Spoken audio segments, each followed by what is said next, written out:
Assalamualaikum warahmatullahi wabarakatuh.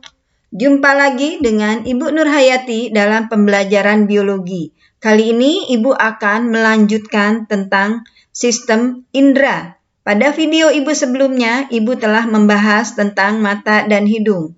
Kali ini Ibu akan membahas tentang lidah. Coba kalian perhatikan gambar lidah berikut.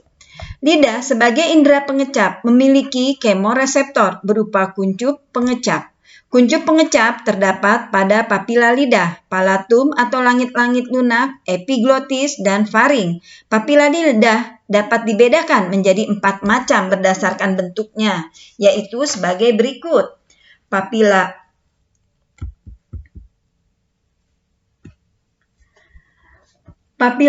filiformis berbentuk kerucut kecil menutupi bagian dorsum lidah atau permukaan lidah dan tidak mengandung kuncup pengecap. Papila fungiformis berbentuk bulat terdapat di dekat ujung lidah dan mengandung 5 kuncup pengecap pada setiap papila. Papila circumvallata berbentuk menonjol dan tersusun seperti huruf V. Banyak terdapat di bagian belakang lidah serta mengandung 100 kuncup pengecap. Papila foliata berbentuk seperti daun terletak di bagian tepi pangkal lidah dan mengandung sekitar 1.300 kuncup pengecap di setiap lipatan. Coba kalian perhatikan gambarnya sebagai berikut. Ini adalah epiglotis. Ini adalah palatin tonsil, linguan tonsil, papila, fungiformis papila, filiformis papila, dan foliated papila. Untuk bagian-bagian merasa pada lidah tersebar menjadi berikut. Pengecap rasa manis terletak di ujung lidah. Pengecap rasa asin terdapat pada hampir seluruh area lidah, tetapi reseptor banyak berkumpul di bagian samping. Pengecap rasa asam terdapat di bagian samping lidah agak ke belakang. Pengecap rasa pahit terdapat di bagian belakang pangkal lidah. Mekanisme mengecap. Coba kalian perhatikan gambarnya sebagai berikut. Makanan bercampur dengan air ludah. Papila pengecap pada lidah akan merasakan makanan tersebut. Kemudian diteruskan ke pangkal saraf. Rangsangan diteruskan ke otak dan terjadi interpretasi rasa. Penyakit atau kelainan pada lidah. Yang pertama adalah fissure tengue. Coba kalian perhatikan gambarnya sebagai berikut. Fissure tengue adalah keadaan ketika lidah memiliki celah-celah dengan kedalaman 2-5 ml. 2-5 mm. Celah tersebut biasanya terletak di sepertiga bagian tengah lidah. Seseorang dengan kelainan lidah ini umumnya tidak mengalami keluhan nyeri atau gejala spesifik lainnya.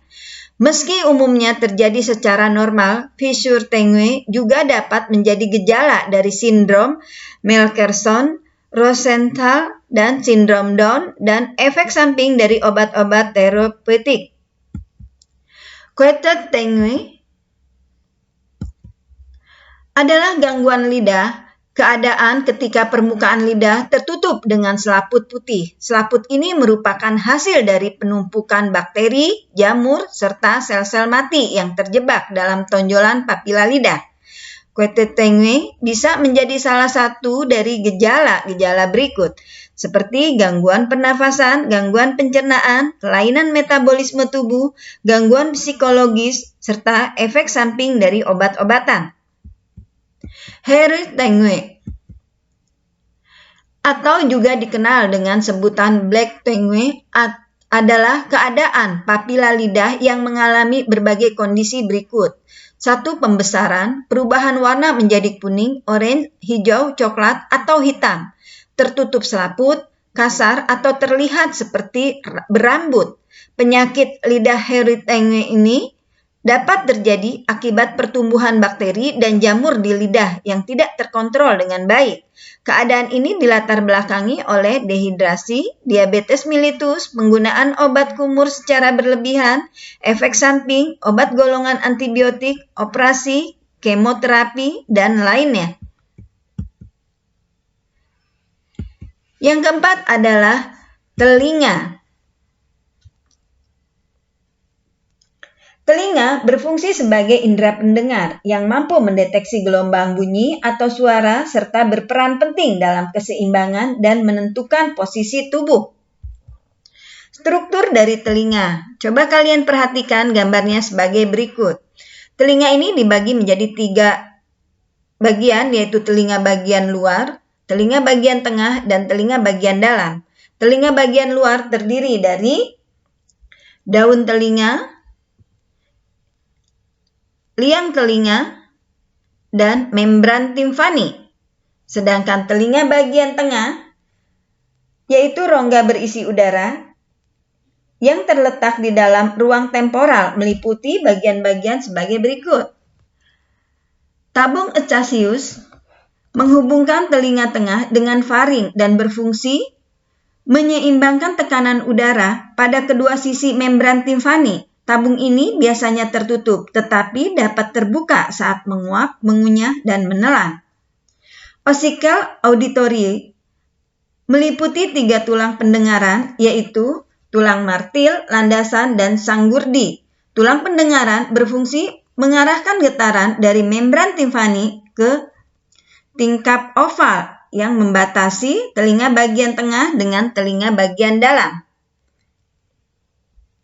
Ini adalah tulang-tulang pendengaran seperti tulang martil, tulang landasan, dan tulang sanggurdi.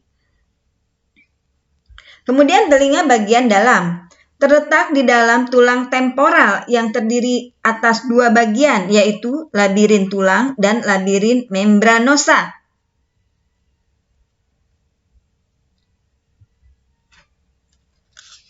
Labirin tulang merupakan ruang berisi cairan seperti cairan cerebrospinal.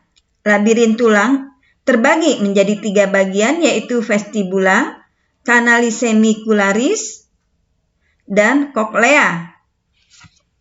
Koklea terdiri atas 3 bagian, yaitu skala vestibuli, skala timfani, dan bagian yang menghubungkan keduanya. Skala vestibuli dan skala timfani berisi cairan perilimfa. Skala vestibuli berhubungan dengan tulang sanggurdi melalui jendela berselaput, yaitu tingkap oval. Mekanisme mendengar. Pertama, adanya gelombang suara. Gelombang suara ditangkap oleh daun telinga, kemudian diteruskan ke lubang dan saluran telinga, menggetarkan gendang telinga. Dari gendang telinga diteruskan ke tulang-tulang pendengaran, dari tulang pendengaran diteruskan ke rumah sifut, dan pada rumah sifut terdapat saraf-saraf pendengaran, kemudian dilanjutkan ke otak, sehingga di situ terjadi jawaban dari otak, yaitu bunyi terdengar. Penyakit atau kelainan pada telinga. Yang pertama adalah otitis externa atau radang telinga bagian luar. Penyebabnya, kemasukan air, kemasukan benda asing, terlalu sering mengorek telinga, atau membersihkan telinga dengan kuat sehingga terjadi luka dan mengakibatkan infeksi bakteri. Gejalanya, gatal, sakit, telinga nampak kemerahan, bengkak, keluar cairan telinga, gangguan pendengaran, demam, timbul benjolan di leher sekitar telinga karena pembengkakan kelenjar getah bening. Otitis media atau radang telinga bagian tengah. Penyebabnya, infeksi virus atau bakteri dan lebih sering diderita anak-anak. Gejalanya, sakit telinga, gangguan pendengaran, demam, serta keluarnya cairan dari telinga yang berwarna kekuningan, kehijauan, atau kecoklatan dan berbau busuk. Otitis interna atau radang telinga bagian dalam. Otitis interna adalah infeksi pada telinga dalam yang mengendalikan fungsi pendengaran dan menjaga keseimbangan tubuh. Gangguan pada telinga ini dapat terjadi akibat otitis media yang tidak diobati dan infeksi virus atau bakteri di telinga. Gejala infeksi telinga bagian dalam meliputi vertigo, pusing, sulit berdiri atau duduk, mual, muntah, telinga berdenging, sakit telinga, dan kehilangan pendengaran. Yang kelima adalah kulit. Coba kalian perhatikan penampang melintang kulit. Kulit sebagai indera peraba memiliki beberapa reseptor sensor untuk mentransduksi stimulus dari lingkungan menjadi impuls saraf. Coba kalian perhatikan gambar penampang melintang kulit. Kulit ini terdiri dari lapisan epidermis dan lapisan dermis. Pada lapisan dermis terdapat saraf-saraf yang dapat merasakan panas yang disebut dengan corpus ruffini, saraf yang dapat merasakan dingin yang disebut dengan saraf atau corpus Krause, corpus Meissner yang berfungsi untuk meraba, ujung saraf tanpa selaput perasa rasa sakit, corpus Pacini untuk merasakan tekanan yang kuat, lempeng Merkel untuk merasakan tekanan ringan. Cara kerja kulit menerima rangsang. Kulit menerima rangsangan melalui ujung-ujung saraf peraba dan diubah dalam bentuk impuls, diteruskan ke otak melalui urat saraf. Kemudian otak mengelola rangsangan dan mengirim kembali perintah ke tubuh untuk menanggapi rangsangan tersebut. Rangsangan atau impuls akan diterima oleh kulit sebagai reseptor, kemudian rangsangan tersebut akan dibawa oleh saraf sensorik menuju susunan saraf pusat, yaitu otak atau sumsum tulang belakang. Dari otak atau sumsum tulang belakang memberikan jawaban atau tanggapan terhadap rangsangan, dan jawaban tersebut akan dibawa oleh saraf motorik dan akan disampaikan ke otot sebagai efektor.